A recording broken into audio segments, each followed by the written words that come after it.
Photographers of Reddit, what is the most outrageous photo shoot request you have received from an Instagram influencer?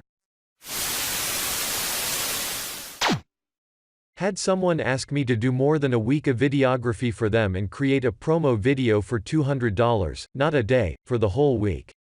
Assuming 8 hours a day, 5 business days, that would come out to $5 an hour. Jesus Christ, that's less than minimum wage. The entitlement of some people. The videographer at my wedding is charging like $1,200 for the day, and she's apparently an inexpensive videographer. Work in a camera store and do photography myself, hear stories about this sort of stuff all the time. Usually just ask model shoots for exposure, but I've heard and seen stories. There is a fairly popular one at the moment about a photographer in Chicago about people asking for full wedding shoots for exposure. Not always influencers asking these questions either. Sometimes arsehole people ask this stuff and then say stuff like, well, if I had that equipment then we'd be able to get the same results. They just don't have respect for the time that goes into the art form. Point them to Borrowed Lenses website and wish them luck. My bill as a photographer, I've seen the equipment, even with it I wouldn't know what the hell to do. How I look at it, I do my own vehicle maintenance. I've had friends ask for fixes, oil changes, whatever, minor shit really. If they can't pay, I say come use my tools and learn. As a photo assistant in Chicago, I had a friend tell me there was a popular NY photographer looking for an assistant on Instagram for a shoot in Chicago. I inquired with the gentleman, and he said he only had a day rate of $150. On top of that, he said the day would be a 14-hour day, and he asked me to pick up his equipment rental, which included a 12-foot sweep, and store it at my place to be ready for the shoot the next day. Hell no, $150 for 17 hours worth of work? IDC which photographer you are, pay your assistants correctly. Beet poop, some influencer that was promoting betanin in beets as healthy diet. She want me to take images of the color change poop. That this is actually normal in those that can't process the betanin. That week, my DSLR was dropped hard, and now I am without it. It was a bad week, winking face. The strangest thing to me about this is not the fact that she wanted pictures of the poop, but that she wanted someone else to take the pictures. Yuck. Also, sorry about your DSLR. I didn't know I liked beets until a few years ago, so up until then I had never really had beets before. Imagine my surprise when I had my 2-beat morning movement. I was pretty sure that I had developed both a UTI and late-stage colon cancer overnight. I freaked out for a bit until I put it together, but oddly, I had no desire to immortalize this moment via social media.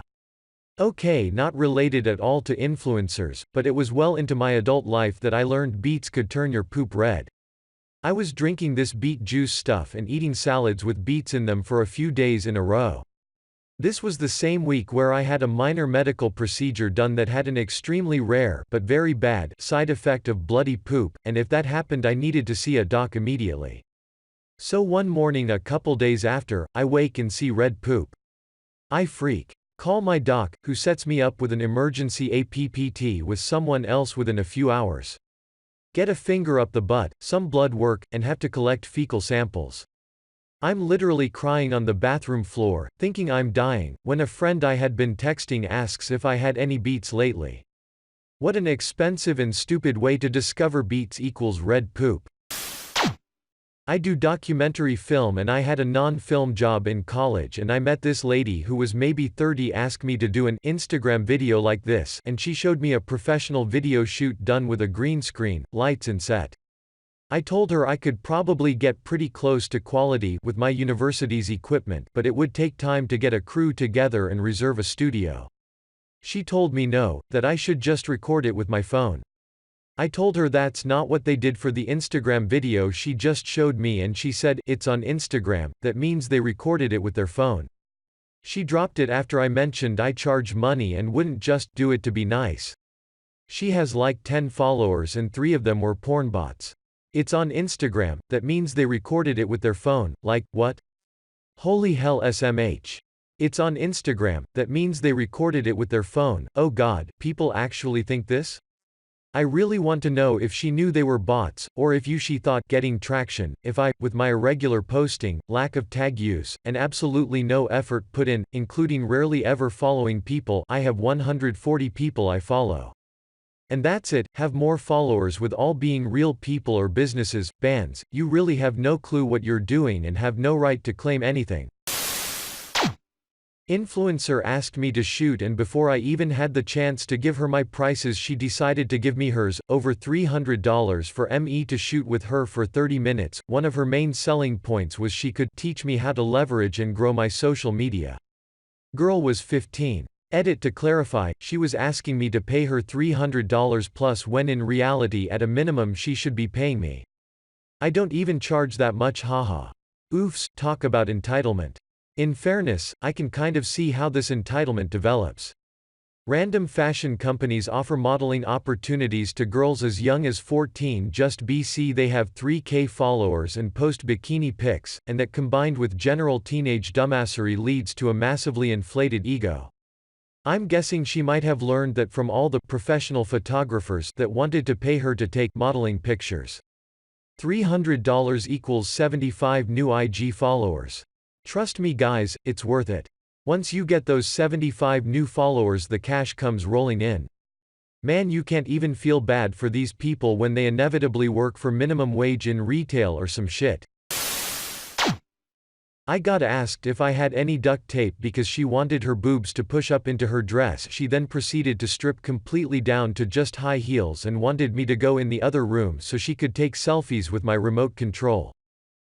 I'm not leaving you alone with 10K worth of lenses. Did this happen in that order? Like she took off all of her clothes and then tried to convince you to go in the other room?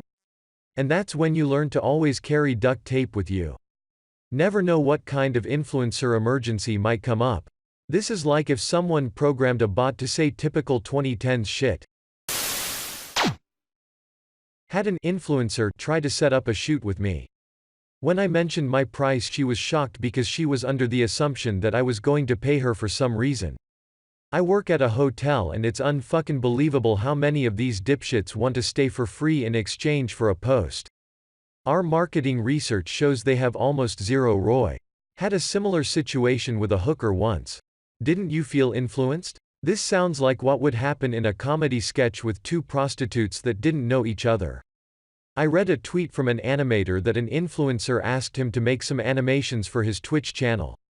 When the animator told the influencer the prices, the influencer was shocked and thought the animator was going to pay him. The influencer told the animator it was for awareness for the animator. WTF do influencers think they are? Had a kinda same thing happen to me. One of the influencers contacted me for a semi-nude, erotica photo shoot and was asking me to pay to see her like that. I was like, da fuck. That's a hell of a delusion of grandeur, thinking she's an actual model instead of an Instagram one. Influencers want everything for free but to be paid handsomely for their services. A few years back I was in Acadia National Park and we did the Beehive Trail hike. For those unfamiliar, it's basically as close to rock climbing as you can get non-harnessed, as you are going straight up a cliff on iron rungs and stuff, so super fun, and you are rewarded with an amazing view at the top. Most people take a quick snap there at the lip, as most do at the peak of their hike, and then move on to the more rocky area, but less a nice view, to rest. Anyway, while we were there resting, two Instagram girls got to the top, and promptly took over the best view of the lip to take various yoga poses.